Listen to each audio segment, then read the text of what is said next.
Good evening, all. For today's webinar, we have a guest speaker with us, Mr. Suraj Kaeley, the ex-group president of UTI AMC and a veteran leader who has over 25 years of experience in the MF industry. So, thank you, sir, for joining the session. Over to you for the same. Yeah, so good evening, everyone. I hope I'm audible. Yes, you are. Yeah, I just shared the presentation and I get straight into it. I think that'll be better.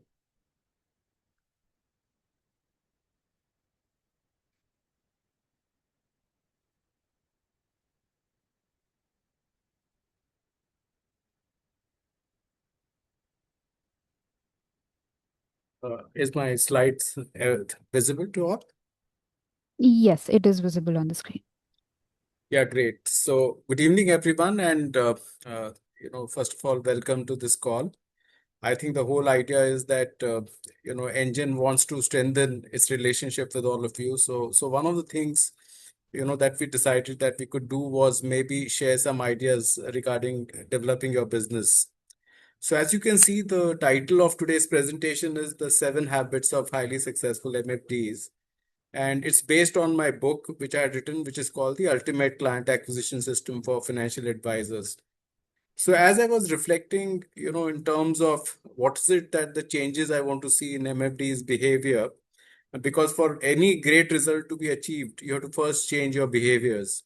And it so happened that as I was noting it down, it turned out to be there were 7 key such behaviors. And obviously, one of the most famous books, has a similar title, which is The 7 Habits of Highly Successful People. So I thought, why not just borrow from that title and say the 7 Habits of Highly Successful MFDs? So that's a little context in terms of how this title came about and how this presentation has come about. So in terms of my background, I have been in the financial services industry for several years, and I worked in leadership positions with UTI, with Franklin Templeton, with MetLife, with Fidelity.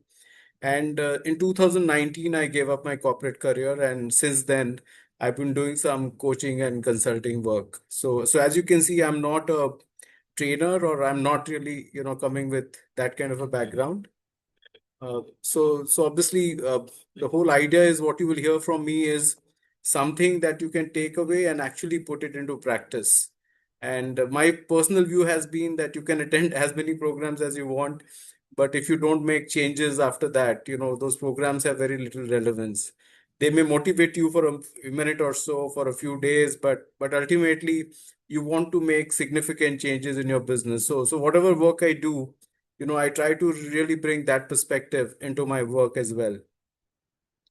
So the program is the agenda for today is very straightforward. I'll just do a brief introduction, giving you a little background about how I think about businesses. And then I talk about the 7 habits, and we'll conclude with an action plan. And then I'll open up for any questions that you may have. So first of all, what do I mean by successful MFD? So I feel that in any business, you will have, some kind of a measure. So when it comes to mutual fund distribution, right? So if you are really earning 1 crore plus, that could be a good number to look at. So that can be a successful business. Or you build a significant book of 100 crore plus. So that also makes it very meaningful. You may not have a very large business today, but if you can get growth rate injected into your business, so my view is that a 26% growth rate is very exciting because you grow your business 10x in 10 years. So for those of you who may be smaller today but wish to become very large, getting a higher growth rate becomes very important. So that also I would say is a measure of success. And of course, building a loyal clientele. So high client retention also matters. So even if your business size is not very large, but if you can build a business where clients stay with you for a very long time, I would constitute that also as a successful business. So the habits I'm going to talk about really are geared towards achieving these kind of goals for yourself. So essentially, when I look at a business, right, and because I have, created and managed a few businesses in the country, I feel at the heart of it, the proposition is very, very simple that if you don't have clients, you have no business, right? And if you get low value clients, you have a mediocre business, and high value clients, create exceptional businesses. So obviously, for those of you, who are on this call today, you will relate to this because when you start your business, you tend to really take anybody who comes on board. You're not doing any kind of segmentation. You're not really trying to think through. You just want some clients. But unfortunately, because time is very limited, you only have 24 hours in a day. Many of these low value clients eventually, become a pain point for you because they suck away a lot of your time, and then you don't have time either to build your business or to really service high value clients. And that's one of the reasons many of us really don't grow beyond the sizes that we have. So just to give you one metric here, India just has about 2,800 MFDs who are 100 crore plus, right? So, and of course the industry size is over 78 lakh crores. So given that kind of a context, you can see that there are very few MFDs who have managed to scale up. So obviously you need some kind of skills to grow the business. So your ability to identify, acquire, service, and nurture your high value clients creates an exceptional business. So obviously the definition always starts by a deeper understanding of what you mean by high value. That's where you really need to focus your energies on. And then, of course, you look at any business, what you will see is that from a sales perspective, there's a client who gives you some business, but eventually you need to focus on what I call the lifetime value, right? Because in the end, the same client will give you some more business, and that client also can give you a lot of referrals. And what I have seen is that most of us really don't focus on referrals at all. We just focus on the current business, and there are very few who really focus also on the future business. And if you want to realize all this, you need to have continuous engagement. And this is true, by the way, for any business, not just the business, that of an MFD. This is really at the heart of building any exceptional businesses. Similarly, I always believe that you must have some clarity in terms of how actually clients, do business with you. And so the model which I have been using really whenever I've thought about these habits is, I always sit down to just think, how do clients really buy? So I'm sure when some of you have gone and met your clients, you will see many clients don't even want to talk to you. Because if you look at the decision-making framework which any client has, they start by saying, okay, who's this person and what is the company, which this person is working for. So just to give you an example here, my son also runs a mutual fund distribution business. And so he felt that, I had so many people whom I knew, so it will be very easy for him to build.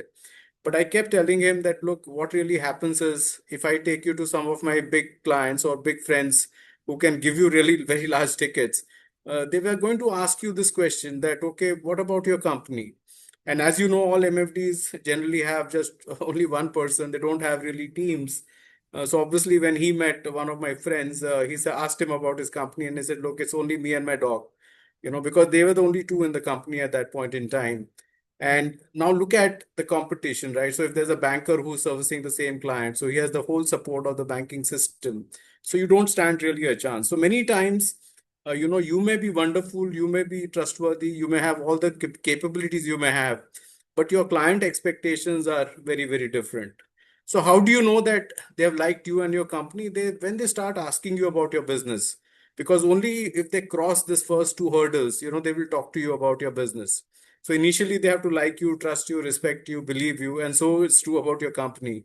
And then whatever proposition you give them, they will ask you, okay, does this work? And does this work for me? So for example, today, if you want to sell a PMS or an AIF or any other proposition, they're going to ask the same question that does this really work? And even if they're convinced it works, they want to convince, one more conviction further, it will work for them as well. And then they move on to pricing, value, comparisons, what are the other offerings in the marketplace? And then there is the silence, right? Because they are also thinking about, how is it that we really build our business? So that silence sometimes can be very hurting. And then, of course, you get your sale, you deepen your relationships, and then, of course, you go to the next stage, where really you grow your business. So this is the kind of, framework that I really believe in. And I thought I must give you this context before I share the 7 habits, which I believe can be game changers for any business and particularly for all the MFDs for sure.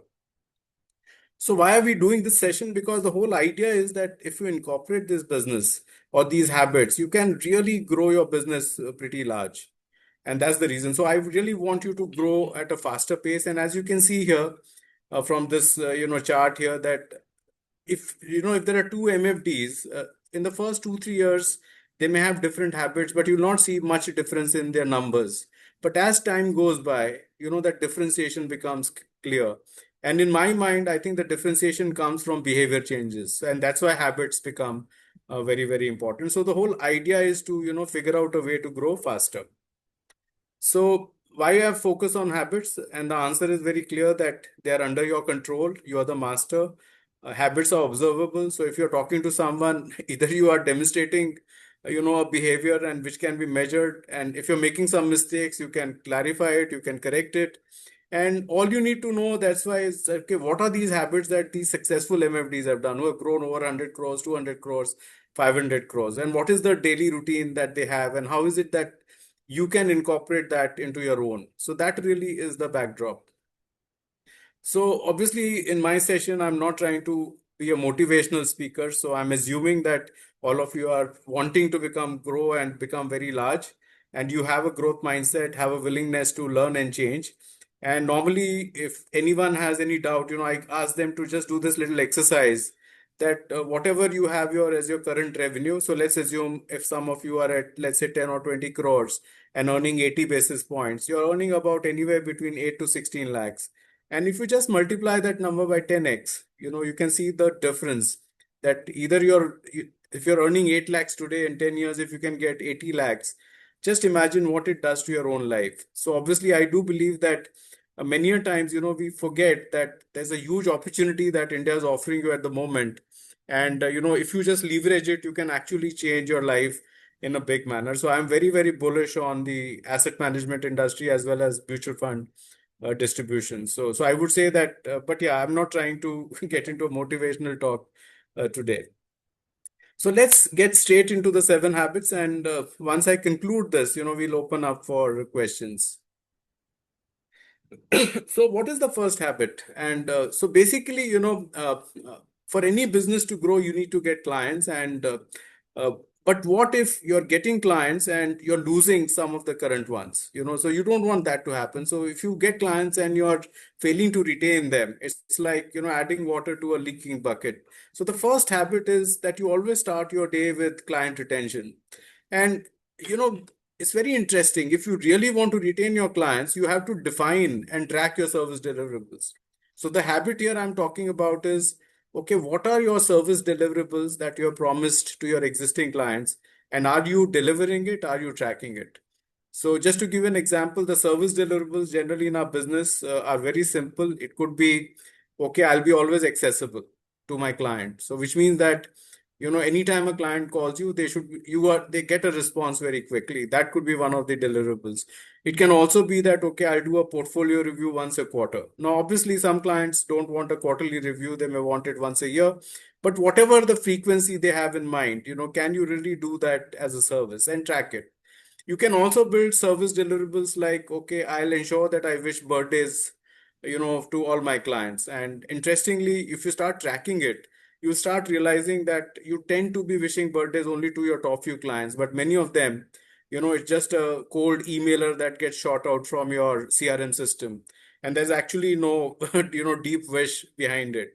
So whatever be those deliverables, tracking that I think is very important. And that's why I say that current clients are gold, potential are silver. So the first habit is really about focusing on client retention, because you want to ensure, even if you have very limited clients to begin with, but you're very clear about what are the expectations that they have.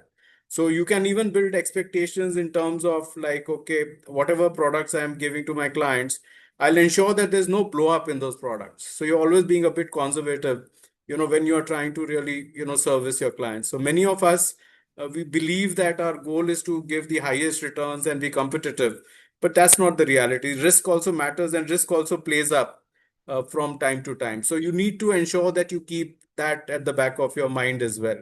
So habit number 1 is very clear, that you have absolute clarity about what is the expectations your clients have, and you have a system to ensure that that gets delivered on a regular basis. The second thing, which I think is also very important, and this, in my view, is a mindset shift, right? And what is the mindset shift? That the mindset shift is that whenever you're getting a client, you're only looking at the current size of the deal. Okay, what is it that this person has given me in terms of investments? Did he write a 25 lakh check, or did he write a 2 lakh check, or did he do a 50,000 SIP? But reality is that your clients, obviously they grow in the future as well. And then as they grow, they can also give you a lot of referrals. So I always believe that when you're looking at a client, and especially when you're categorizing them, don't categorize just the basis of the current business. Categorize in terms of, okay, if I were to work with this client for the next 3 years, what is the kind of business growth that I can get? So just to give you an example, that so you can, let's say, define that, okay, a good client should give you, let's say, 1 crore of AUM to you. Now, that 1 crore may not come from that person alone, but maybe that person gives you 25 lakhs. But can you give you 4 clients who can give you 25 lakhs each as well? So now when you recognize the fact that, okay, yes, a client can give me a business through referrals, and that can be a big source of my growth, you will see that that is the second habit that really transforms. Because now when you meet someone, you start realizing that this person can really be a game changer because of the referral value that I can get, or it could be some future business. So obviously, whenever I will talk about categorization a bit in the next slide. But whenever you're thinking of a client, think of always the lifetime value. Your goal should be maximize this over a period of time. I can also give you an example here. I told you my son runs a business today. And today, like, I know last month when he got a client, that client was the fifth or sixth generation referral for him. So it is referral ka, referral ka, referral ka, referral. So you can imagine, had he not serviced the first client well, he would never have really got to that stage from subsequent clients. And this is one area which I think every, MFD I met knows that referrals are important, but none of you have really built a predictable way of getting referrals. And that really is the challenge. So it's not about knowing that I can get referrals. It's about asking and getting them. So many of you ask and they don't get it, and then you give up, right? So whatever system you build, you must ensure that you're able to, get the referral value out for the client. So obviously, when you look at clients, there are good clients and not so good clients in my view, right? And so I always believe that segmenting clients, for example, becomes very, very important, right? So I always say that, use the ABC classification. And as you can see here, the great and good clients, they benefit the most from what you have to offer. So many times we think it's the size of the business. That's not the answer. It's actually who sees the most benefit from what you're offering. They buy regularly, they buy profitable products, they buy large volume, they give you respect, trust you as an expert, treat you as an expert. And there are, of course, clients who treat you as a vendor and there's no mutual respect. So you may not want to really, if work with such clients, because if they don't treat you well, then you will always feel down. And even if you make some money, you'll realize that, okay, it was not worth it. So I always believe that when you're segmenting your clients, when you're looking at the potential LTV, look at in terms of, what is it that they can bring to the table on an overall basis as a package. And I can share you from practical experience that, it's a myth in the market that all clients are demanding just money, or they are not sensitive to what your needs are. I think there is a sufficient and enough number of good quality clients in the marketplace. So obviously I use the 80-20 classification, and as you can see here, so all of those who are familiar with it, this is also called the Pareto principle. And what it means is that 20% of clients are likely to give you 80% of your business, right? But now if you run that 80-20 again on this 20%, what you will realize is that 4% of clients are giving you 64% of your business. I'm sure when you look at your own book, you will see that the top 7, 8 clients are really where the meat is. They're almost about 30, 40, 50% of your book. So obviously they are not like the other A's. So if you say classify A number, which is a bit lower, but they are much bigger than that. So recognizing that there will always be a few clients who will make a big difference to your, the quality of your business. And similarly, when you look at the tail, you will see that 80% of clients are giving you 20% of the business. So now if you again run a 80-20 principle, you will realize that 64% of clients give up, constitute only about 4% of your business. So even if you were to lose those 64% of clients, it doesn't really impact your business in any meaningful manner. So it is okay to let go. So many times I've seen that this to be a big challenge for MFDs, because they always worry that, oh, okay, what if this client becomes very large in the future? And they continue to service even the very smallest of them. And eventually they pay a price by not growing themselves. Now, this is a little tricky subject, in terms of how do you wean away some of your clients. So obviously, my suggestion has always been that if you want to wean away, all you need to do is, maybe not initiate, conversations from your side. But if a client calls you because they are your existing clients, you will have to give the basic services for sure. But the reason I insist on this classification and why focus on a few clients is that unfortunately for all of us, we only have 24 hours in a day. And so when you lose all the time, so, servicing everyone, you really don't have the bandwidth then to grow your business or focus on the large guys. So that becomes a real big issue. And that's the reason I mentioned that, you must be mindful of the quality of the clients that you are getting into.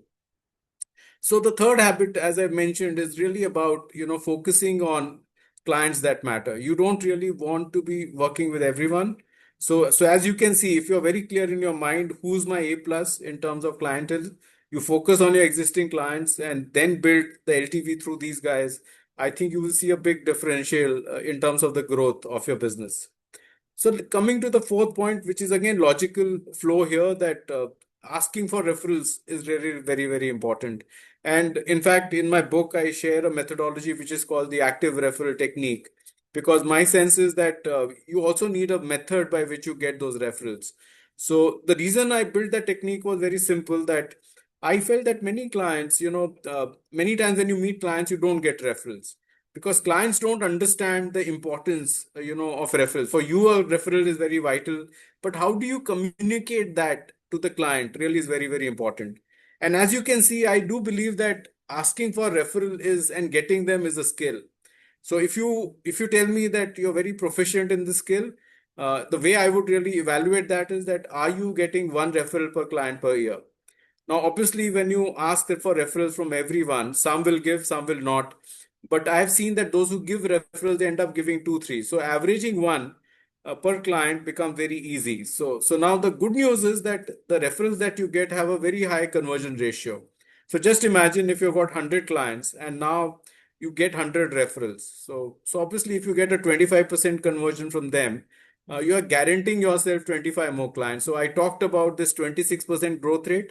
So the first step, to get those numbers is to get those many more clients, right? So that automatically starts to happen. So if you ask me that if there is one single skill that will transform your business, I would always highlight this skill of getting referrals. And I may have read about 50, 60 books on this subject of sales. And I think the unanimity there is only on one subject, that, okay, referrals are vital. They may differ in terms of when to ask for a referral, how to ask for a referral. But without referral, no great business has been created, right? That is a given. So if you're not getting adequate referrals from your clients, that becomes very, very important. So as a tip, as I mentioned here, that track the referrals you receive from your clients and how many did you get from each one of them this year. So have you got the adequate number? And how many did you get from the time you made them your clients? I think that becomes a very good source for your business growth. So that is the fourth habit I'm talking about in terms of asking for referrals. The fifth habit is, which I think is more relevant, especially when you are starting your business or you're struggling to get clients, right? So basically, to give you an idea, I don't have that slide here, but just to give you one stats, only 3% of clients will convert initially. So which means that whenever you go and make a pitch to anyone, the norm is to say no. And so I always believe that, you have to collect your no's, because 97 out of 100 will tell you no. But the trick of converting that 3% to, let's say, 40%, right? And that's the max generally you reach, is how you stayed in touch with those clients. So obviously, as I'm sharing here, 50% of salespeople give up after the very first no. They never really try again with that client. Similarly, 65% of them give up after contact two. Almost 90% have given up after contact number four. So they try once, they try twice, they try thrice, and then they give up. But interestingly, there is data which shows that once you have made 8 contacts with a client, right, you are always at the top of mind of your client, right? And that really becomes the differentiator. So my view is that whenever a client says no, you must certainly use that time to, evaluate that do I really want this person or this organization as my client? And if the answer is yes, then you must establish a way of staying in touch with them. It doesn't matter if they say no. Now, unfortunately, not all of them will convert, but you will see that almost one third of those guys will convert over the next 2, 3 years, right? If you stay in touch with them. And your conversion ratio then goes up from almost about 3% to 40%. So it really grows and becomes very large through this process. So the fifth habit you need to build is that you do not give up on prospects once they have said no. The sixth habit is obviously now if I've told you that you must stay engaged, then you have to figure out a way of measuring that engagement. So the key to staying engaged is also about building an engagement calendar. And this is, I think, many of us struggle with. And by the way, the engagement calendar is also equally applicable to your clients, because it's not just the prospect that you have to stay engaged with. And here you see I've used a term called ambassador, right? So ambassador is an individual who's unlikely to give business to you, but can be a potential source for very large number of clients. So there are many individuals I have come across in my life, where I found that maybe the product or service that we were offering is not worth their while, but clearly they had this ability to give us a lot more clients. Many of them could be key influencers. So it could be, let's say, a chartered accountant in your area. So they know so many people. They themselves don't do the distribution business, and they are very happy to support you. If they find that you can add value, and they may not even ask something in return in many of those cases. So the whole idea is that whether you have a client or a prospect or an ambassador, staying engaged becomes very important, and that is the habit number six. And here I'm not saying that, okay, you have an automated email system or something. The way we measure engagement is where you get a response from a client, that is called as engagement. So just to give an example, in Diwali, most of you might have sent a WhatsApp message to your clients, but that's not engagement, right? Engagement is when the client responded back saying, thank you very much, and wish to Diwali in return, right? So then you can count that as engagement. So my view has always been that with every client of yours, you should be aiming for at least one engagement every single month. And initially, you may find that this is a bit difficult. So maybe you can do it with the A clients and the B clients. But over time, that's the least that you need to define. And the reason for that is very simple, that if you are staying engaged with them, then whenever in the future they have money, because they always reach out to you, chances are you will get that flow. And the second part is that referrals also, if they come across somebody who says, hey, I want to do some mutual funds, or I'm looking for a retirement plan, I was thinking about how do I educate my children. So whatever their problems are, they say, hey, I know this person, and this person can really help you, get going. So that's why the sixth habit is about staying engaged. So what I'm doing here is also sharing some tips about how you practically implement it. So when you are engaging with your clients, you will realize that all the calls that you're doing, fall in one of these three categories. So one set of calls, which I call as relationship calls. So as you can see, relationship calls are not meant for any business. The idea is only to establish a relationship. So the Diwali example that I gave is a classic relationship call. If you wish somebody on a birthday or an anniversary, that's a classic relationship call. Similarly, value added calls are where you're trying to address a particular problem, right? So if there was a transmission case and you were able to solve that for the client, that's a value added call. If you were, gave them a referral, right? That is a value added call. But normally, what you will see is that all of us are always with a sales nudge. We are only going to clients when we have something to offer. We don't really invest our time and effort and leverage these relationship calls or value added calls effectively. So, just to give you some more examples and color, because engagement really is the biggest challenge. So, if I mentioned that you have to talk to prospects, several times before they really you become top of mind, you will have to bring in your relationship calls also into your working style. So clearly relationship calls are not for sales, it's for time spent, your personal connect, talking to them about what they like, all these are examples of relationship calls, saying thanks, saying sorry. And value added calls addresses a specific problem. So today, for example, SIFs have got launched in the country. So if you do a call to a client to just tell them, hey, SIFs have come in and I'm trying to evaluate whether it makes sense or not.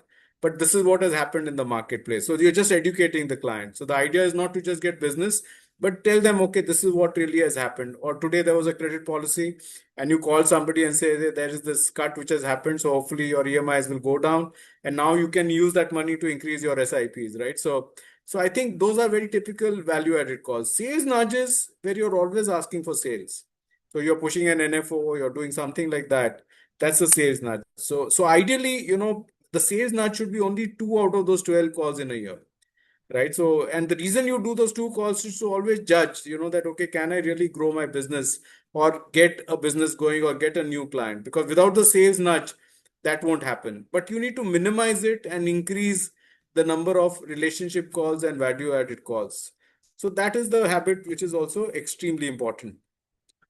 The last habit which I'm talking about here is again a very classic one. And so whoever has worked with me, and I have some of my colleagues here, know that I was a very stickler about saying that in fact, in my working days, I used to always recommend doing 7 calls every single day. Now, I do understand times have changed. As a distributor, you have a different kind of a relationship. So you may not be able to do that. But clearly, when I've done this, when I've asked people questions, that, okay, how many calls do you do in a week? And I'm always surprised that the number is actually in lower single digits.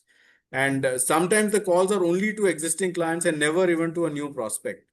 Right now, if that is the real way you're doing your effort, it is not going to work out. So I do believe that, you know, uh, increasing your face time with clients is important, and you can easily measure by how many calls you're doing. So just for example, when I've said here you can do 12 to 16 calls a week, uh, think about it. If you were to do one call in the morning, one afternoon, one late afternoon, and one evening, all you need is 4 days of success, and you'll be doing 16 calls a week, right? And just imagine, and when I say calls, it's not about just spending a minute or two. Here, there's a meaningful interaction which has happened. It could be with an ambassador, it could be with an existing client, it could be with a prospect.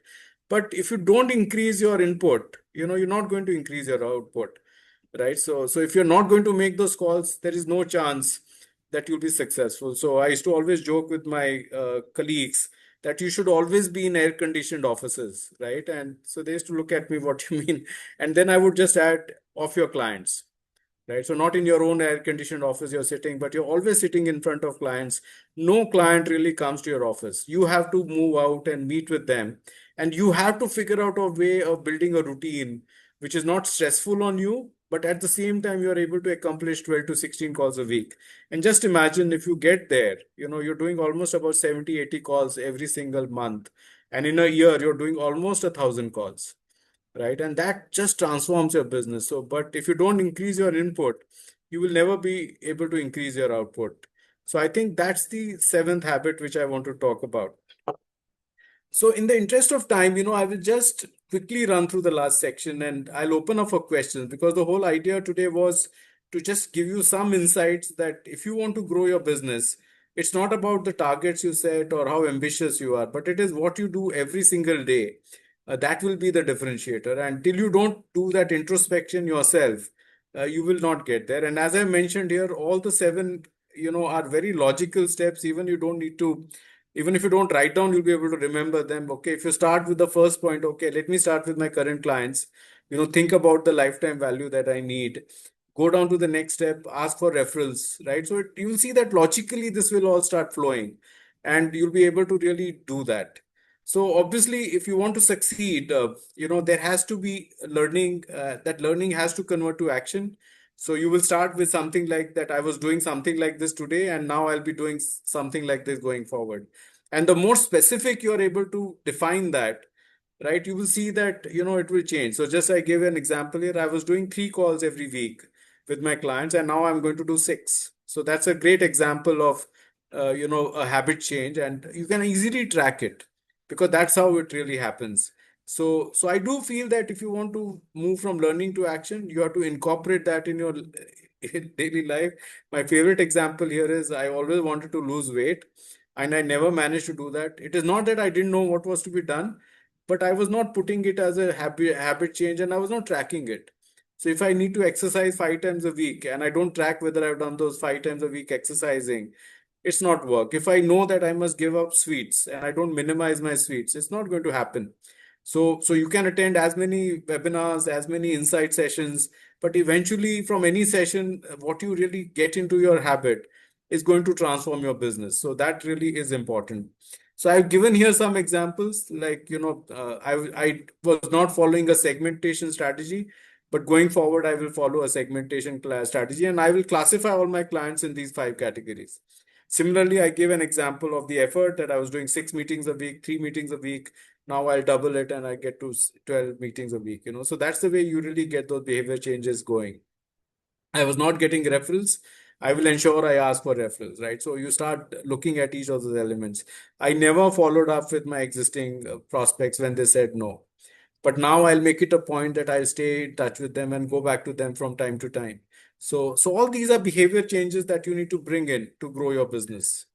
And just to give you an idea that when I wrote the book, or the seven habits which I've talked about, I did a lot of reading, and I'm just sharing that this is not something which has come from my own mind or my own experiences. There have been very successful people, who have leveraged this effectively and who have really practiced it. Their lifetime has been around those habits.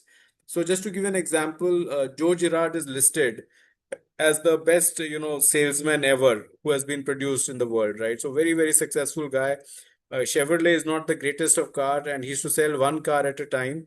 So you can see his best day sales are 18 cars, right? So you can go to your dealership and ask any of them how many cars do they sell in a month. You will see the answer is 4 to 6. But this guy's one single day sales was 18 cars. So the best month was 174 cars. Best year was 1,425 cars. And in a time where there was no WhatsApp, there was no emails, right? So imagine this was a world which was not wired. So today, if somebody does something like this, I can still, understand you can leverage technology. So in his own words, what did he say was the differentiator?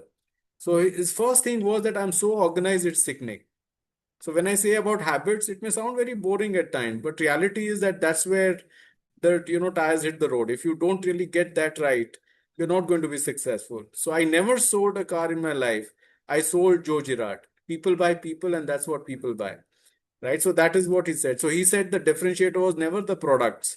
It was the person. So when you say that, oh, what will I differentiate in terms of my offering as a portfolio or as a fund? Everybody gives the same thing. So remember, the experience that they go through buying from you is the differentiator. It is not those products. And then every month he would send this card like, I like you. And then in this side, January, write Happy New Year, Happy Valentine's Day. And by the time he really retired, he was sending 29,000 cards a month. All his cards were handwritten and signed by him. And so that they're not lost out to the client, he would use different colors, shapes. So people always notice, oh, this is a card that has come from Joe Girard. And of course, he also mentions that if somebody had a bad experience of or a problem with the car, he would take ownership and get it resolved. So you can imagine how differentiated this guy was. But again, if you look at it, success was not about that he was a great talker or he was a glib talker. It was about the habits that he built, the commitment that the person had for the client, the genuineness with which he approached his clients. And that really was a differentiator. Similarly, Mehdi Fakhrizadeh is like your Don Bradman of insurance. So today you talk of $1 million, round table. That's the ultimate thing in an insurance business. This guy delivered that number way back in 1960, right? So almost about how many? 65, 66 years before. So if you inflation adjust these numbers, you can see how successful this guy was. And he was the number one agent in MetLife. His income was more than the CEO of MetLife. So he was really a very respected guy. In fact, he used to always say that many people in our industry think we are working hard. And he says, यार लोगों को मिलना तो है मतलब is the whole idea was कि what are we doing? We just go and meet people. So meeting people cannot be hard work. So when I say 12 to 16 meetings, Mehdi would have done about, say, maybe 4 times of that every single week because this person never thought that was work. Meeting people was always fun. And it's only when you take this pressure, okay, I want conversions, I want results, you lose out many times. So his success was also based on the same thing. And he writes in his own book that actually it is the good habits that produce great results. No, it is not something else. And essentially, he also says that how do you personally introspect and change those poor habits and get good ones and put that into your daily routine? That's how the differentiation will happen. So I will stop here because I know I've gone through a little fast because there are a lot of things that I've talked about. But here I'm also putting the books which I have written. So if you have any interest, you can always look up at them because they'll give you some very specific insights on what you're supposed to do. And if you have any questions for me, obviously you can write to me from time to time. So what I'll do is I'll stop here and then maybe open up for questions, and then we'll take it forward from there.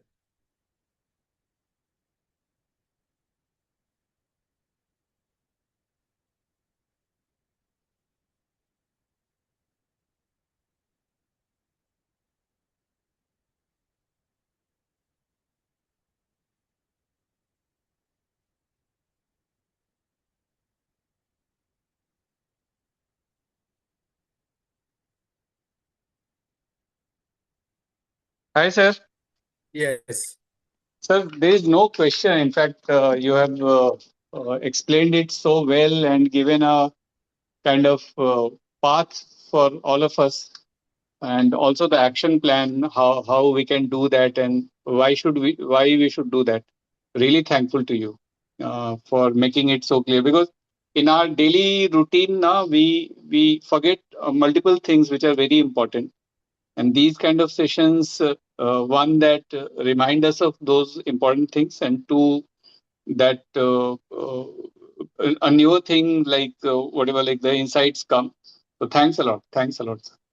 No Thank you very much. question. You have explained it so well that there is no question as such. Okay, great. Yeah. Suraj, hi, this is Nikhil. Yeah, Nikhil, hi. So I think at our end we do face struggle on the referral parts because we've had varied experiences on referrals. Some clients were hesitant in giving referrals. Some gave referrals without really bothering to check with his or her friend, saying, "Okay, do you work with an advisor or you don't, or do you need this kind of a help?"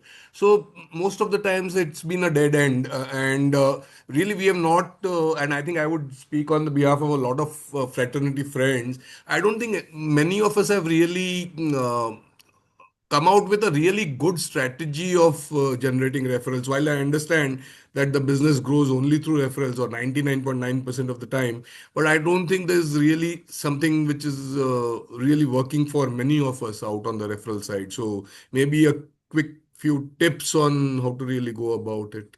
Yeah, so actually in my book, I've described what I call the active referral technique. And but before I'll give you the context. So as I mentioned, my son also is a MFD. And so I asked him that, okay, the single thing that he needs to fix to grow his business, right, is about how is he going to get referrals. And so when he, so, or how he's going to get clients, that's where we started. So the first step was, oh, we should do a website and do some social media campaigns. We did all that, but we realized that cold calling doesn't get you anywhere. In fact, a lot of names we got, but they were not relevant. Then the second was, go to affiliations, our friends, family, ask them for their help.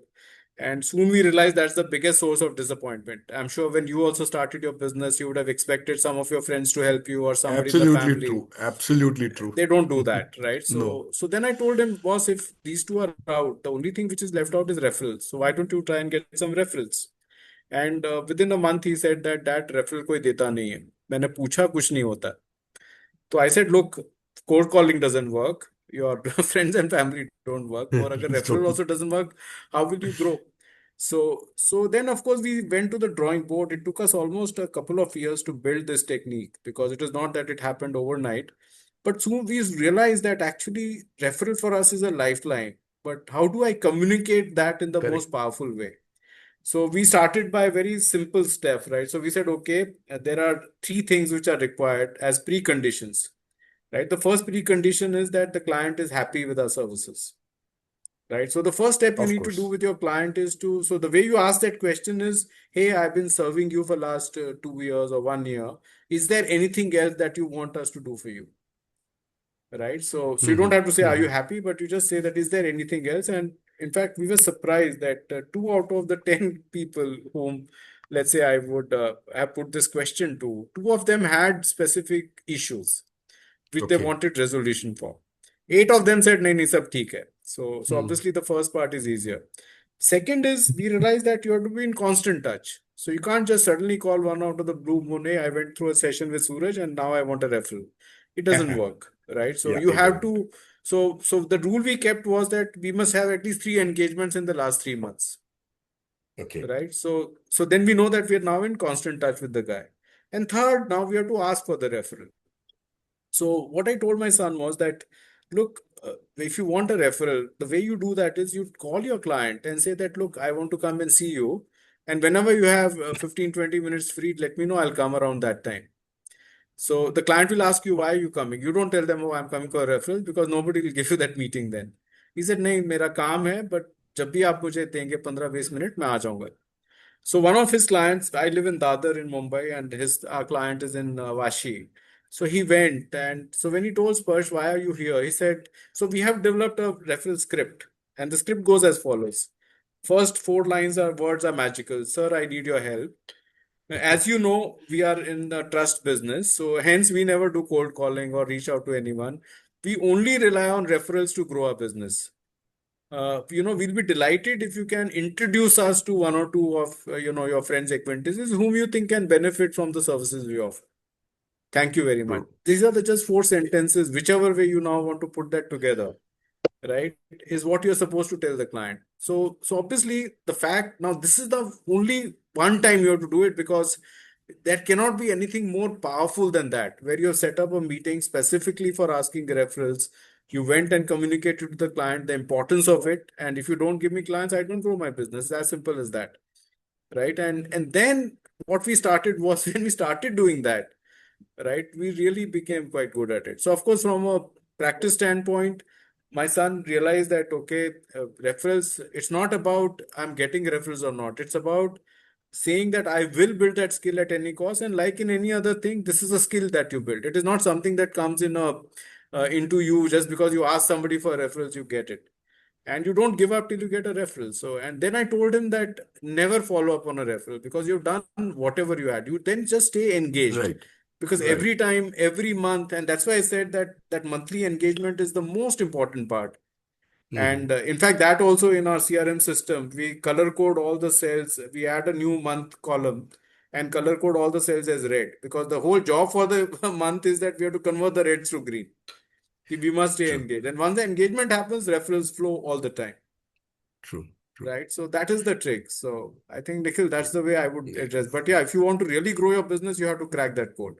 Yeah, that helps, Suraj. There is one more thing which obviously was not a part of this Yes. discussion today, but I Yes. do believe it is related, and it obviously it refers to how well you're doing with your existing customers.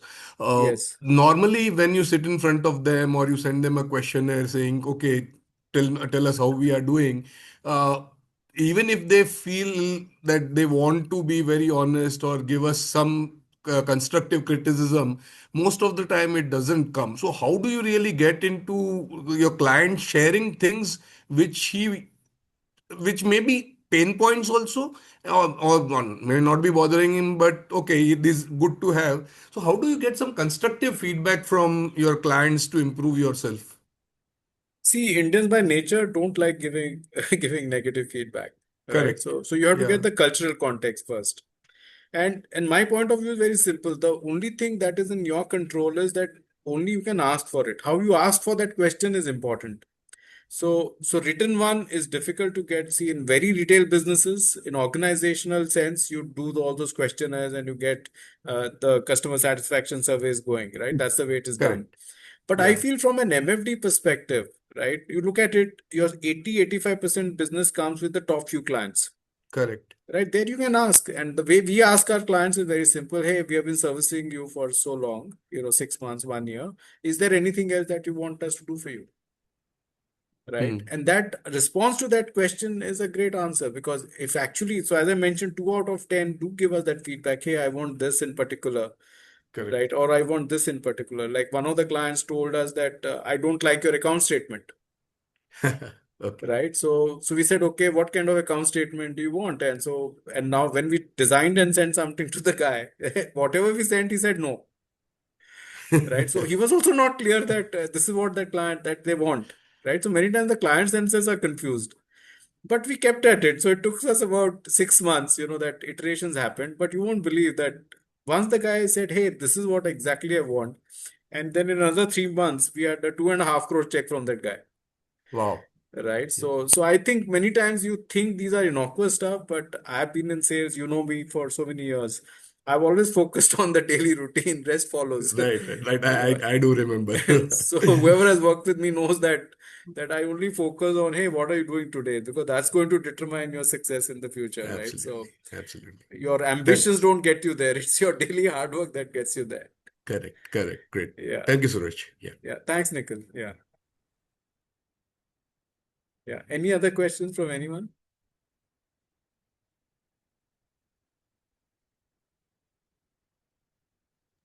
Sir, वो the 80-20 principle that you suggested, and Yes. from the 80 again you put the 80-20. Can you Correct. explain that? So first, 20% would give you 80% of business. One And second, I'll just put the slide so yeah, it'll be very easy for you to see I'm that. muting, sir. Yeah.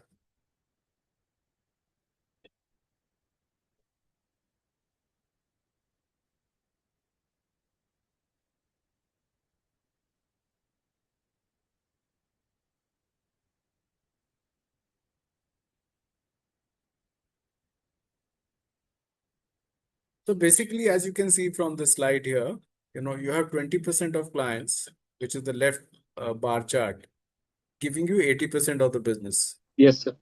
Right now, this 20 are broken to 4 and 16. How that has happened? 20 का 20% is 4 और 80 का जो है जो बाकी जो 80 है इसका 20% का that's 16. Yes. Now, when you do the same thing on 80 का 20% is 16, Yeah. right? Or 80 का जो 80% is 64. So, which अच्छा. means that 4% of your clients will give you 64% of the business. Okay. Right? So, basically, इसमें हम क्या कह रहे हैं कि there's an asymmetry, right? तो ऐसे, so in some cases, it may be that 6% of clients will give you 70% of the business, Yeah. right? Or 5% or 10% of your clients give you 40% of the business. So, what the Okay. rule states is that there is an asymmetry. You must just recognize that. Okay. Right, and then basis that you should build your services. So similarly you can see जो bottom half है, which is more important, because bottom half को आपको wean away करना है, because अगर आप इन सबको service करते रहोगे, you won't have the time only to service the big guys.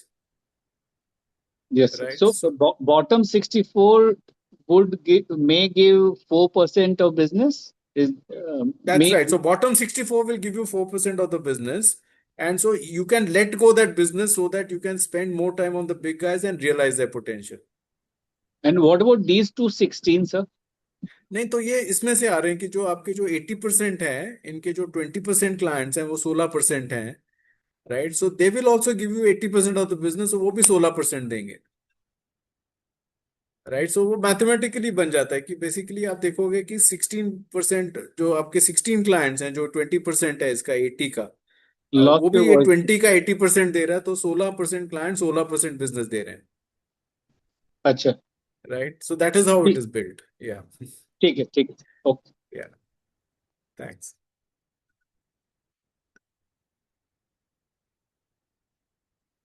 Yeah, any other questions?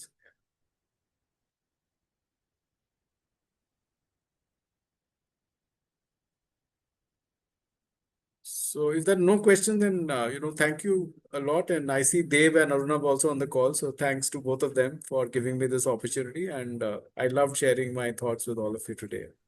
Thank you so much, sir. sir. It was a wonderful session. I was Yeah, it was great. We there really from the enjoyed starting. it. Yeah. I think Sure. Dave, I think it applies to us also. So I think I learned a bunch of things today. Yeah, Even though we're not, absolutely. we're a different business, but yeah, very, very useful. So thank you so much. Yeah, Thank you no, so they're much, the sir. same Thank you so much. principles. Yeah, they're the same principles, Yes. Dev. Thanks, sir. Thanks a lot. Thank Yeah. you so much, sir. Thank you Thank so you very much. much. Yeah, wish you all the best, all of you. Yeah. Thank you Thanks. so much, sir. Yeah. Thank you. Bye.